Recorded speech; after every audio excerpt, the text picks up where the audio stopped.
Hey everyone, Scott here with another Fusion World replay video for you. Something a little different this time, rather than just doing Goham replays over and over again. I thought I'd show one of the other decks I've been playing on the ranked ladder a little bit, which is this U7 Goku deck. It's not a particularly unique build. I don't think I'm running pretty much the standard cards you would expect to be running with the U7 leader.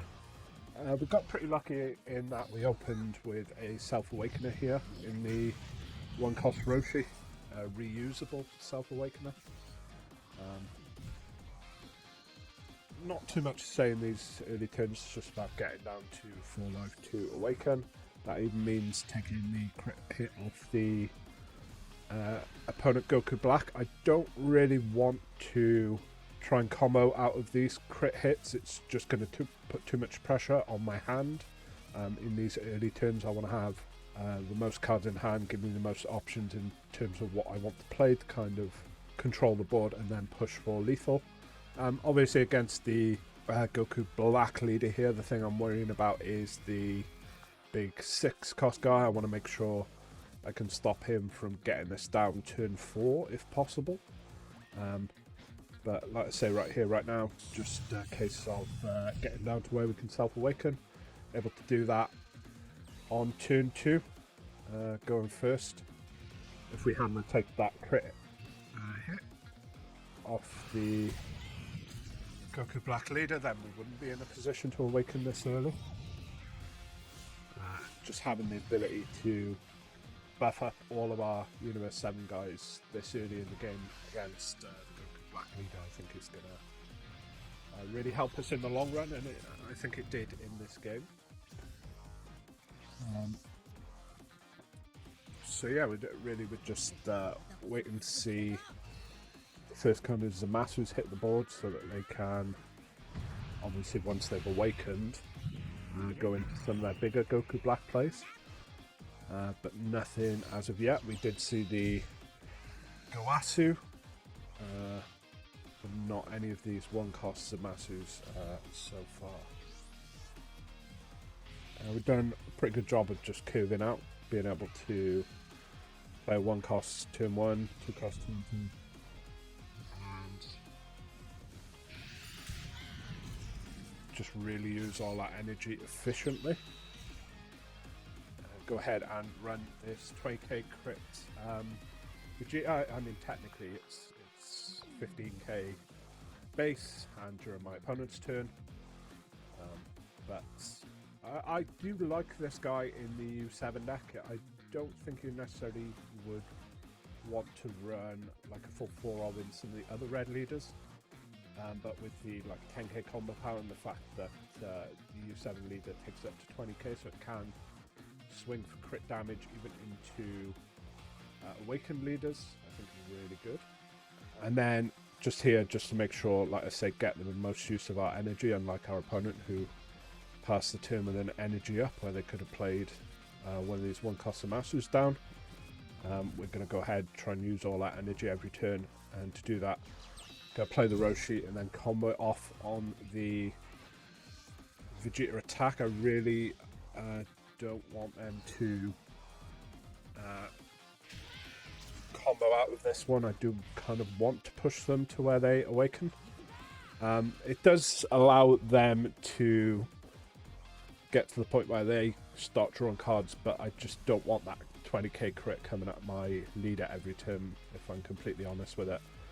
Especially now that we are awakened, that is the point where we're on 4 or less life that I would start having to seriously consider comboing cards from hand just to not take these crit hits. So with this Vegeta and the Goku leader, the aim was to get them down to where they have to awaken, kind of force them to awaken this turn.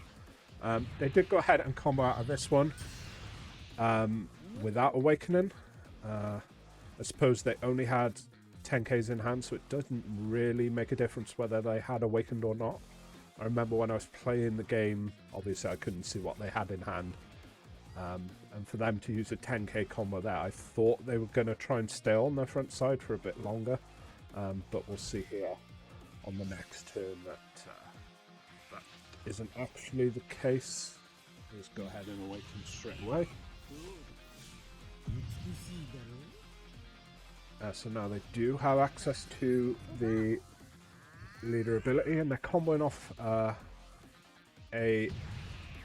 another one cost Zamasu, trying to clear our Vegeta here. Obviously they're worried about the 20k crit.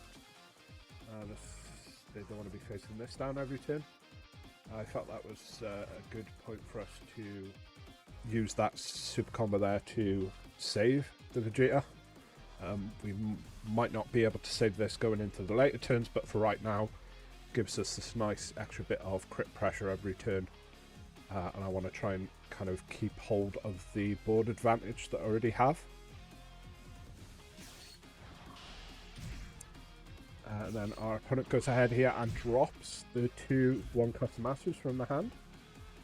This is pretty clearly signaling to me that they want to play one of the 6-cost Goku Blacks next turn. If they had played one of the 1-cost masters last turn, they could have potentially just started this turn by playing the Goku Black for 4 using the energy marker.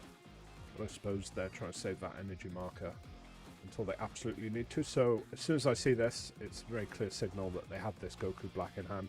So my priority this turn is to kind of clear these off the board, because going into next turn I know they'll have 5 energy, so at that point the Goku Black is kind of almost like a dead card in their hand for that turn.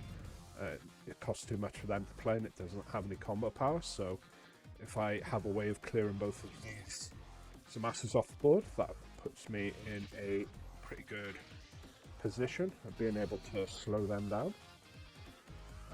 So much of the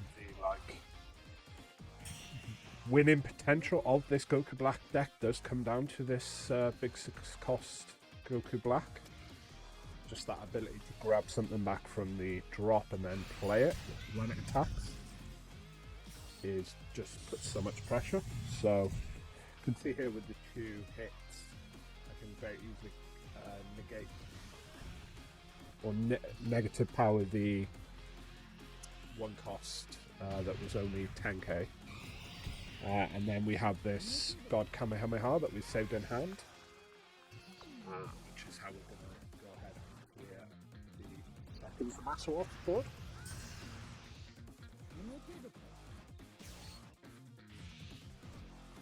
And so that's really all we're doing now.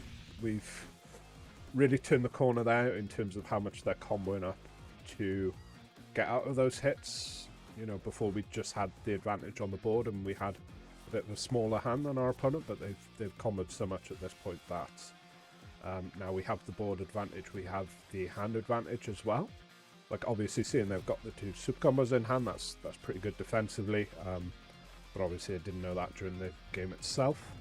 The most important thing is that we are pretty sure that at least 1 card from the hand, even during the game I was pretty sure at least 1 card in the hand is essentially a dead card next turn.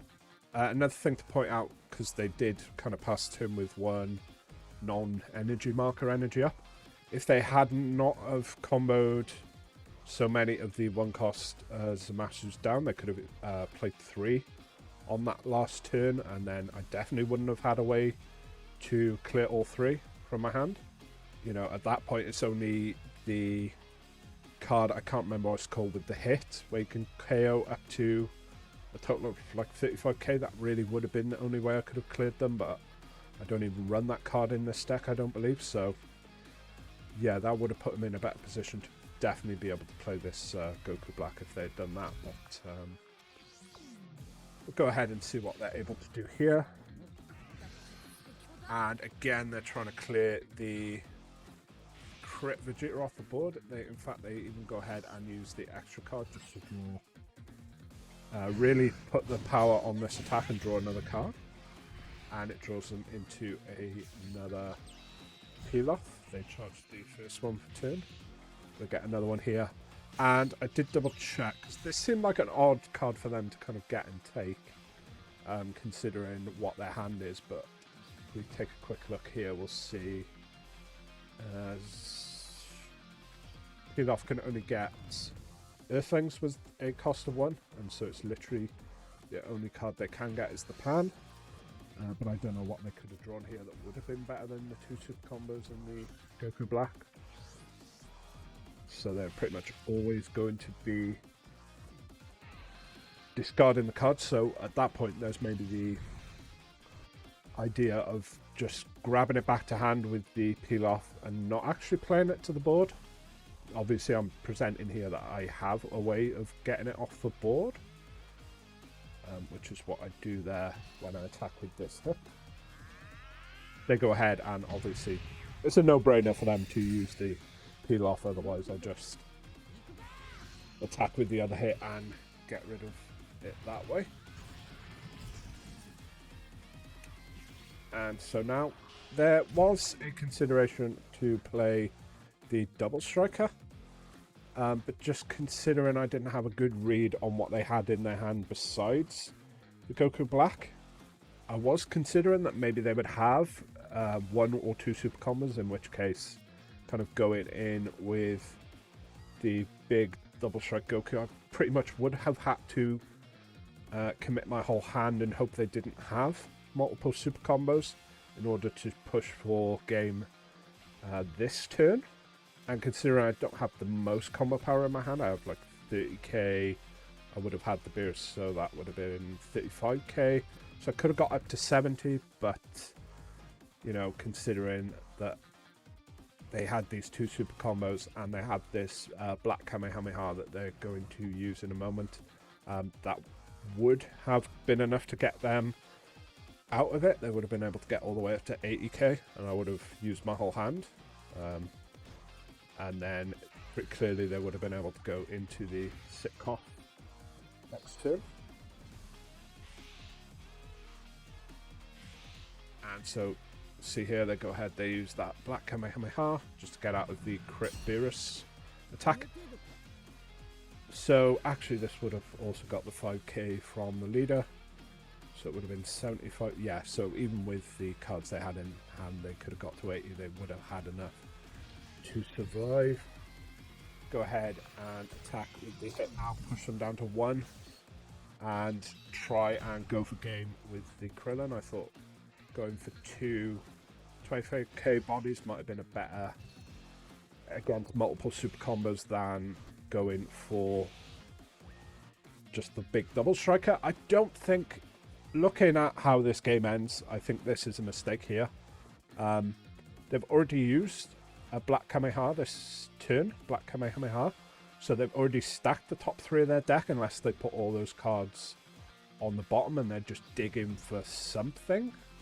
By using the energy marker, it's put them in a position now where they can't play the 6-cost Goku Black next turn. Like, they have this guaranteed next turn if they use one of these super combos to get out of this attack rather than using the extra cards. So I think that probably was a mistake on my opponent's part.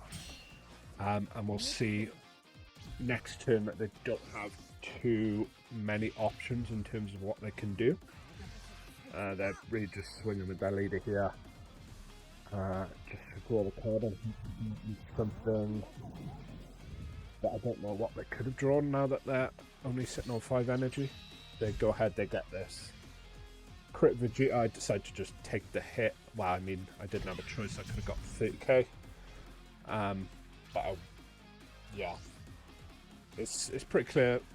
Just with them having 1 energy left and me having all these attackers on board, that we're gonna win the game here either way.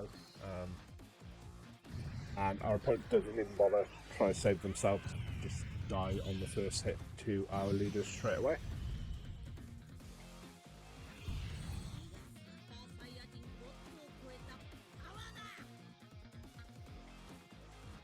So yeah, that's it for this replay video. Go ahead and let me know what you think in the comments section down below.